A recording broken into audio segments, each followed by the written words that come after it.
எல்லாருக்கும் வணக்கம். நான் Hema Subramanian. Welcome to home cooking Tamil. பொதுவாக வீக்கெண்ட்ஸ் வந்தாலே ஏதாவது டிஃப்ரெண்ட்டாக சாப்பிடணும், ஏதாவது ஸ்பெஷலாக சாப்பிடணும் நம்ம எல்லாருமே ரொம்ப விரும்புவோம். ஸோ இன்றைக்கி அந்த மாதிரி ஒரு ஸ்பெஷல் லஞ்ச் காம்போ தான் உங்களோட ஷேர் பண்ண போகிறேன். ஒன்று வெங்காய பரோட்டா. ஸோ நம்ம யூஸ்வலாக பரோட்டா ப்ளெயினாக செய்வோம், ஆனால் இன்றைக்கி வெங்காயத்தை ஸ்டஃப் பண்ணி இந்த ஸ்பெஷல் பரோட்டா செய்ய போகிறோம். அதோடு சேர்த்து ஒரு நல்ல சைட் டிஷ், ஹைதராபாத் ஸ்டைல் முட்டை குருமா. கேட்கும் போதே இந்த காம்பினேஷன் அதிர்தில்லை. வாங்க எப்படி செய்யுதுன்னு பார்க்கலாம்.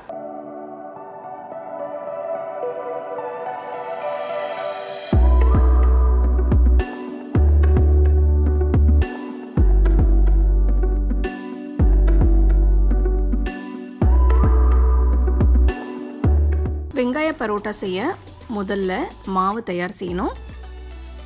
இதுக்கு அகல பாத்திரத்தில் 1 கப் கோதுமை மாவு, 1 கப் மைதா மாவு, 1/2 டீஸ்பூன் உப்பு, 1/2 டீஸ்பூன் சர்க்கரை போட்டு லேசாக மிக்ஸ் பண்ணுங்க. இதில் எண்ணெய் ஊற்றுறேன். கிட்டத்தட்ட 2 டீஸ்பூன் எண்ணெயை ஊற்றி மிக்ஸ் பண்ணுங்க. இதுக்கப்புறம் கொஞ்சமாக தண்ணி ஊற்றி மிக்ஸ் பண்ணுங்க. நான் ரூம் டெம்பரேச்சர் தண்ணி ஊற்றுறேன். வேணும்னா லேசாக சூடாக இருக்கிற தண்ணியும் ஊற்றலாம். தேவையான அளவு தண்ணியை ஊற்றுங்க. கொஞ்சம் கொஞ்சமாக தண்ணியை ஊற்றி நல்லா பிசைங்க.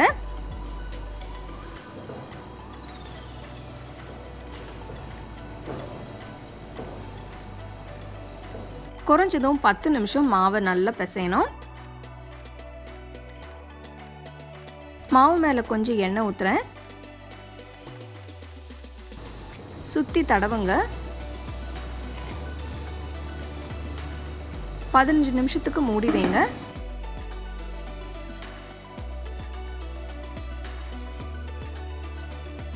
அடுத்து வெங்காய கலவையை செய்யணும். 2 மீடியம் சைஸ் வெங்காயத்தை நீளமாக மெலிசாக நறுக்கி பவுலில் போடுங்க. இதில் 3 பல்லு பூண்டு பொடியாக நறுக்குனது, 2 பச்சை மிளகாய் பொடியாக நறுக்குனது, 1/4 டீஸ்பூன் உப்பு போடுங்க. போட்டு எல்லாத்தையும் நல்லா மிக்ஸ் பண்ணுங்க.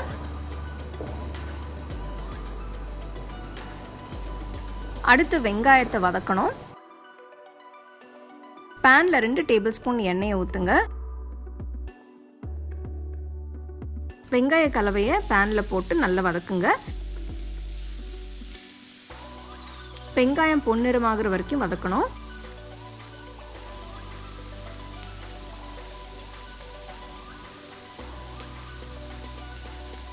வெங்காயம் நல்ல பொன்னிறமானதும் அடுப்பை ஆஃப் பண்ணிட்டு எடுத்து வச்சிருங்க.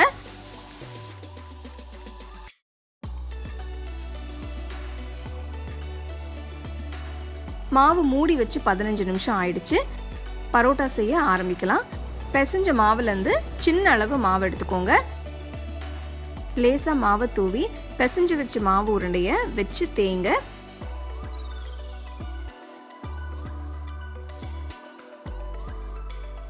ரொம்ப மெலிசா தேய்க்க வேண்டாம்.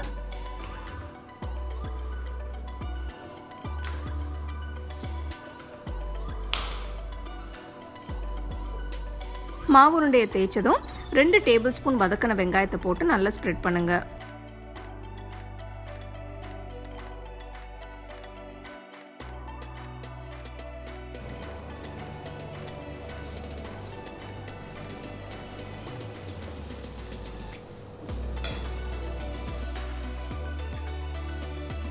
ஒரு பக்கம் ரோல் பண்ணுங்க. நான் எப்படி செய்றேன்னு பாருங்க.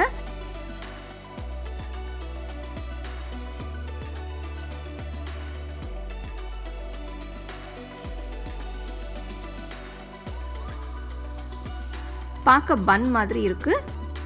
எல்லா மாவும் இந்த மாதிரி ரெடி பண்ணி வச்சிருங்க. அடுத்து பரோட்டா தேய்க்கணும்.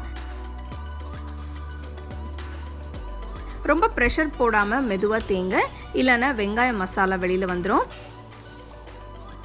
இதை ரொம்ப மெலிசா தேய்க்க தேவையில்லை.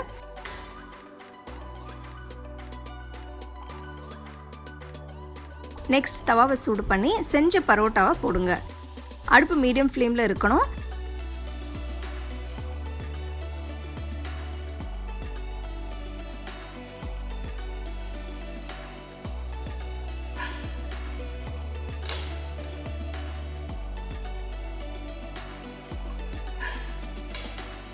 ரெண்டு பக்கமும் ப்ரௌன் ஸ்பாட்ஸ் வந்ததும் நெய் ஊற்றி சுடுங்க.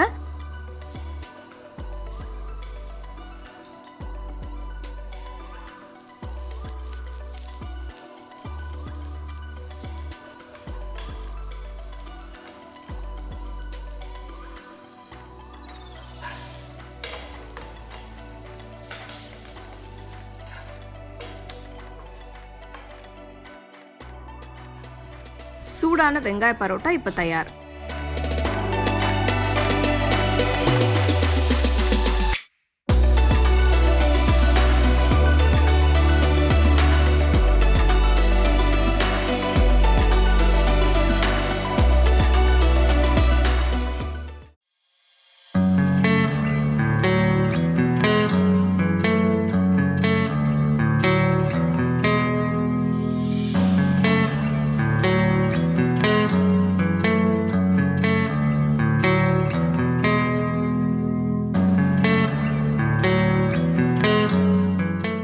இந்த ரெசிபிக்கு முதல்ல சில பொருட்களை ட்ரை ரோஸ்ட் பண்ண போகிறேன். பேனில் 1 டேபிள் ஸ்பூன் வேர்க்கடலை, 1 டீஸ்பூன் கசகசா, 1 டீஸ்பூன் வெள்ளை எள்ளு, கொஞ்சம் முந்திரி பருப்பு போடுறேன். நீங்கள் முந்திரிக்கு பதில் பாதாம் பருப்பு போட்டுக்கலாம். கொஞ்சம் கொப்பரை தேங்காய் துண்டுகள் போட்டு ரோஸ்ட் பண்ணுங்க. இதை 5 நிமிஷத்துக்கு லோ ஃப்ளேமில் ரோஸ்ட் பண்ணுங்க. பாருங்க, தேங்காய் நல்லா கோல்டன் ப்ரௌன் கலரில் ரோஸ்ட் ஆயிடுச்சு. அடுப்பை ஆஃப் பண்ணிட்டு எடுத்து வைங்க. அதே பேனில் 2 டீஸ்பூன் எண்ணெயை ஊற்றி 1 பெரிய வெங்காயம் மெலிசா நறுக்கி போட்டு வதக்குங்க. இதை வறுத்த மசாலா பொருட்களோட போட்டு அரைக்கலாம். இந்த மாதிரி பொன்னிறமானதும் அடுப்பை ஆஃப் பண்ணிடுங்க. மிக்சர் ஜாரில் வறுத்த மசாலா பொருட்களை போட்டு அரைங்க.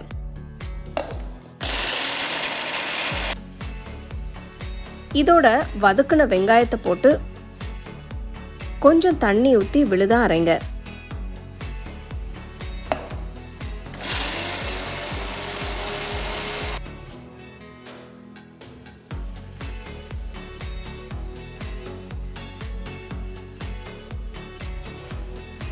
அடுத்து முட்டையை வறுக்க போகிறேன். அகல பேனில் 2 டீஸ்பூன் எண்ணெயை ஊற்றி 1/4 டீஸ்பூன் மஞ்சள் தூள், 1 டீஸ்பூன் மிளகாய் தூள், 1/2 டீஸ்பூன் உப்பு போட்டு மிக்ஸ் பண்ணுங்க.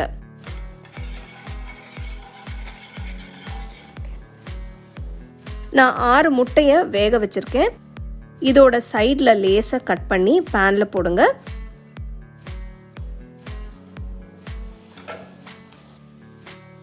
முட்டையோட எல்லா பக்கமும் மசாலா கோட் ஆகுற மாதிரி நல்லா டாஸ் பண்ணுங்க.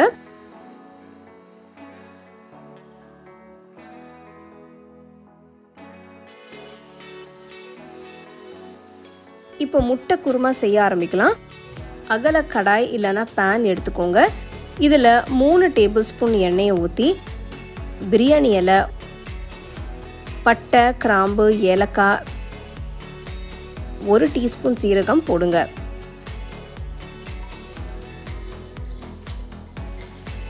அடுப்பை லோ ஃப்ளேமில் வச்சு 1 டீஸ்பூன் இஞ்சி பூண்டு விழுது போட்டு வதக்குங்க.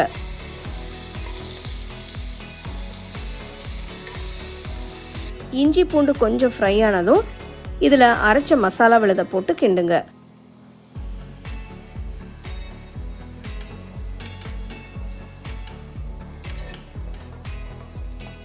மசாலா எண்ணெயில் கொஞ்சம் வேகணும். மிக்சர் ஜாரில் தண்ணி ஊற்றி எல்லா மசாலாவையும் பேனில் ஊற்றுங்க.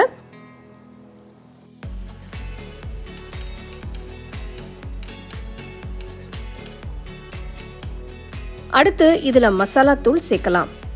1/2 டீஸ்பூன் மஞ்சள் தூள், 2 டீஸ்பூன் மிளகாய் தூள்,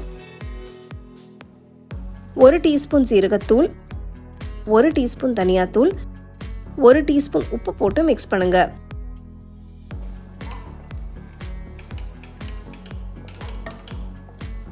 அடுப்பை லோ ஃப்ளேமில் வச்சு 5 நிமிஷம் மசாலாவை வேக விடுங்க.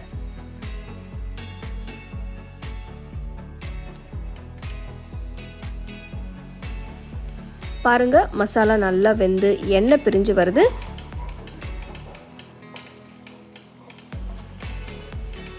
இதில் 1 மீடியம் சைஸ் தக்காளியை அரைச்சி ஊற்றுறேன்.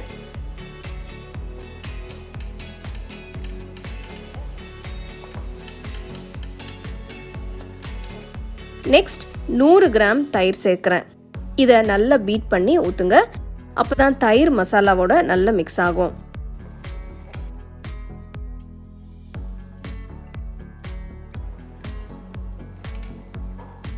கிரேவி கன்சிஸ்டன்சிக்காக நான் 1/2 கப் தண்ணி ஊற்றுறேன். பேனை மூடி 10 நிமிஷம் லோ ஃப்ளேமில் கொதிக்க விடுங்க.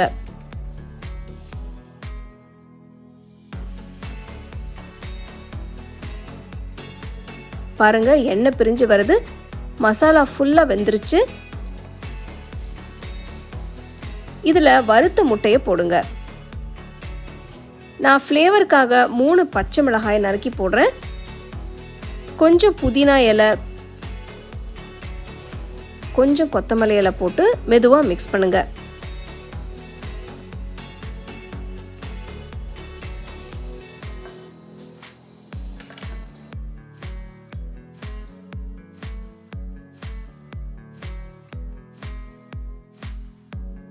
பேனை மூடி ஒரு 5 நிமிஷத்துக்கு கொதிக்க விடுங்க.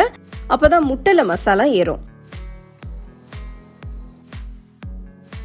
5 நிமிஷம் கழிச்சு பாருங்க, கிரேவி சரியான கன்சிஸ்டன்சியில் இருக்கு. ஹைதராபாதி முட்டை குருமா இப்போ ரெடி.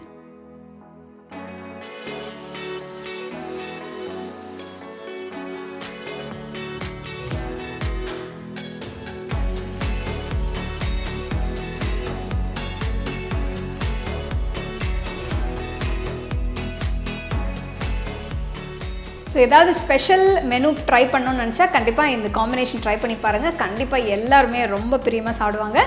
சூப்பராக இருக்கும். கண்டிப்பாக ட்ரை பண்ணி ரசித்து சாப்பிடுங்க.